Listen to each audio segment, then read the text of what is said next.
This is Dolany TV, ladies and gentlemen. Good morning and welcome back to another edition of Edmonton Oilers discussion here on the channel today. And well, yes, at long last we'll get back to regularly scheduled programming.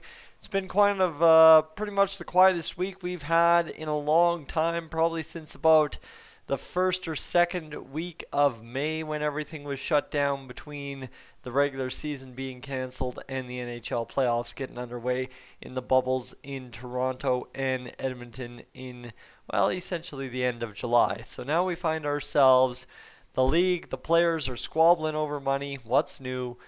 Now we find that kind of situation leads us to January 1st, January 15th, January 31st, February 15th. Somewhere in there is your appropriate timeline for when this season will get underway, and we'll figure it out as we go along. Thankfully though, it's November 22nd, which means no matter what, we're that much closer. And I mean, guess what, guys? Next month, I think all of us looking forward to the holiday season, the Christmas for me, and get the job done, because you know what? It's going to be nice to just sit back, relax a little bit, take some time when it starts getting colder to spend it with whoever you're allowed to spend it with, and away we go. So, without further ado, once we're past Christmas and the holidays, then we go into, well, January.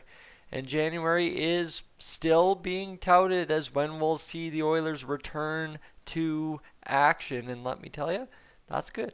That's good, because the roster, it looks better, things are better, and everything is going to be good for the Oilers this season.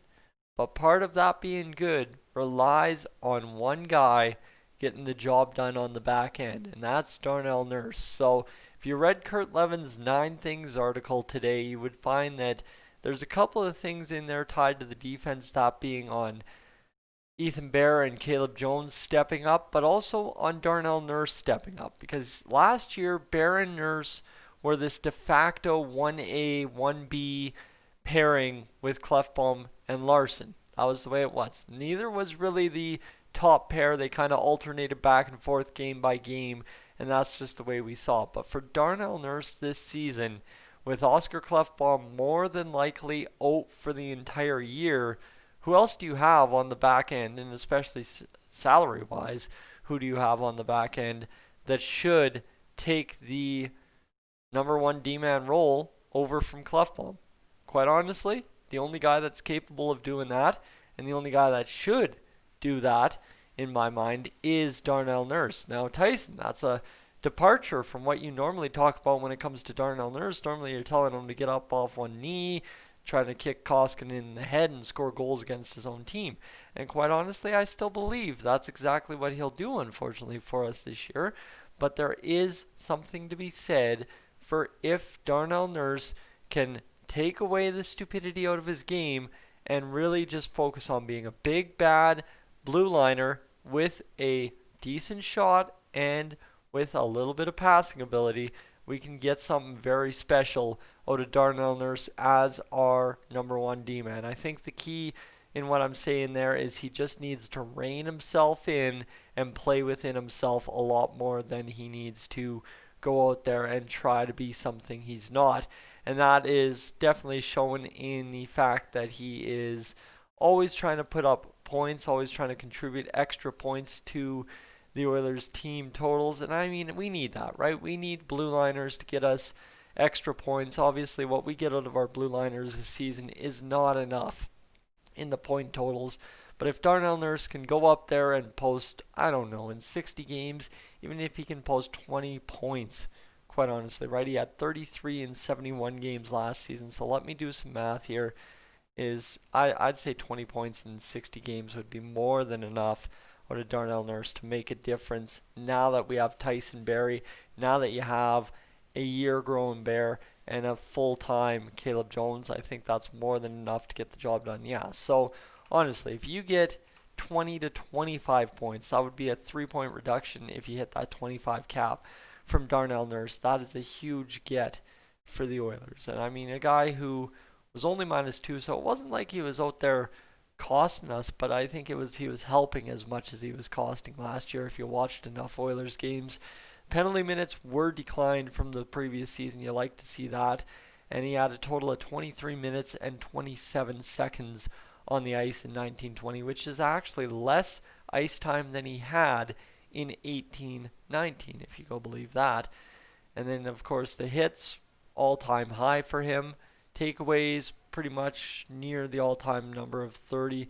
And giveaways were only 54. So, yeah, maybe a lot of it does rely on Ethan Bear to step up and be a valuable defender too. But now Ethan Bear is a sophomore as opposed to just a single rookie in the league. So you can also count on him to be able to step up his game a little bit more for the Edmonton Oilers as well. Now, the only issue is for Darnell Nurse, not exactly driving possession the last couple of years. Corsi for percentage of 47.9% last season. Now, obviously, yeah, when you're playing the other team's top lines, you're going to find yourself kind of maybe below that, but also when you're on the ice with Connor McDavid, Leon Draisaitl, and such, you shouldn't find yourself in that situation. So I'd wonder how much of that is tied to ice time with, say, a Sheehan or a Gaetan Oss out there at center on the ice. And on-ice save percentage for Darnell Nurse, 907, so that's not exactly terrible, but at the same time, it could be a lot better. The on-ice shooting percentage for Darnell Nurse, still the second best of his career at 9.7. So, yeah, the guy, again, same thing, right? Cost, saves, same thing all around. And when you look at it here, the NHL playoffs, 2 points. So, I mean, Darnell Nurse was a guy that contributed something to the goal scoring. -3, though, in 24:02 on the ice in those 4 games average. So, for Darnell Nurse, yeah, those playoffs, you know what, I know I singled out Nurse at times in the playoffs and throughout the season, but at the same rate, we are talking about the Oilers defense as a whole. So, you know what, the Oilers defense as a whole, most games when Darnell Nurse cramps the brain, everybody else cramps the brain. So what are you supposed to do there? But you know what, the problem is, if we're going to have success next year, it's a lot more on Darnell Nurse coming up to be the number 1 D-man than it is, say, Tyson Barrie coming in to be the number 1 D-man, or Adam Larson to be the number 1 D-man, or, because when you look at it, right, salary says Darnell Nurse is now the Oilers' number 1 D-man. Well, Darnell Nurse is the number 1 D-man. What does he have? He has the ability to play a big, bad, brooding blue line style for us, big defense, and then also contribute offense. And that's where I'm sitting here. You know what, if we can get 20 points out of him, because he's unlikely to see much power play time, right? We might see him deployed in that second unit situation where we'd throw Bear and Nurse over the boards for 20 seconds at the tail end of a power play. And I really want to see that whole situation change, because the last thing I want to see is Tyson Barrie try to pull an Oscar Klefbom and defend after a minute and a half on the ice on the power play not moving and the puck suddenly going up ice against you. That's the last thing I want to see Barrie in the situation of. So yeah, you know what, end of the day, right, is if you're going to start calling Darnell Nurse the number 1 D-man, you are going to have to give him some more opportunities to succeed at both ends of the ice, but he's going to have to do it himself to succeed at the blue line in to your net side of the ice on defense. So there's a little bit of give and take when this situation comes to Darnell Nurse being the number 1 D-man for the Oilers. But again, like I said, he was the de facto number 1 D-man at times last season, and the Oilers found themselves in the playoffs or play-ins, or depending on who you ask, the playoffs. So, right, not end of the world. And again, you can pretty much point to the Oilers' defense as a whole crap in the bed in the playoffs and forgetting how to defend, leading to terrible chances on net and goals in the back of the net. How many grade A chances did they give? How many tips did they give up? That's a defensive thing. Tips don't happen if you push the guy out of the way of the front of the net, right? So, end of the day, that's where I look at that as well. So, Darnell Nurse is the number 1 D-man for the Oilers. That's going to be a hard one for a lot of people to swallow. A lot of people in Oilers land don't like Darnell Nurse getting elevated minutes, elevated role, simply because he just has not proven that he is fully capable of defending when it matters most. Right? Is like he lacks hockey IQ on the defensive side of the puck, is what I always seem to say.